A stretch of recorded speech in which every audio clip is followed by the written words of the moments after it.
պետական իշխանության, տեղական իշխանությունների արտադրանքները, ուղիղ արտադրանքները, մամլո հաղորդագրություն է, լուր է, տեսագրություն է, չգիտեմ ինչ է,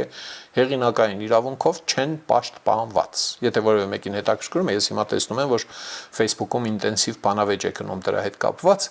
բացատրեմ, որ դրանք հեղինակային իրավունքով պաշտպանված չեն։ Օրինակ,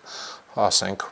համայնքապետարանը հաղորդագրություն է տարածում, որ այսօր տեղի ունեցավ այսին շենքի բացումը, այստեղ սառույցը հավաքեցին կամ սառույցը բերեցին, փռեցին, բանման, այդ տեղեկությունները օգտագործելը հեղինակային իրավունքով պաշտպանված չէ։ Հղում անելը շատ ցանկալի է։ Կարելի է նույնիսկ հղում չանել, բայց ինչու է ցանկալի։ Եթե որևէ սուտ սխալ բան լինի այդ տեղեկությունների մեջ, հղում անելը այդ տեղեկությունը տարածողին ազատում է բարոյական պատասխանատվությունից, որոշ դեպքերում նաև այլ պատասխանատվություններից է ազատում։ Դրա համար ճիշտ կլինի որևէ տեղից որևէ բանով օգտվելիս ճիշտ կլինի հղում անել, էլի։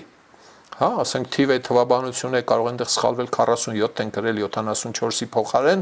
վերցնում ձեր անունից հաղորդում եք, դուք եք կրակն ընկնում, բայց երբ ասում եք, որ սա այսպես էր հաղորդել, հա, դուք կրակը չեք ընկնում, էլի, ազատվում եք կրակից եւ այլն։ Սիրելի ժողովուրդ, խնդրում եմ լայքել եւ բաժանորդագրվել ալիքը։ Դրանով դուք կնպաստեք, որ հաղորդումներն ավելի շատ մարդ տեսնի։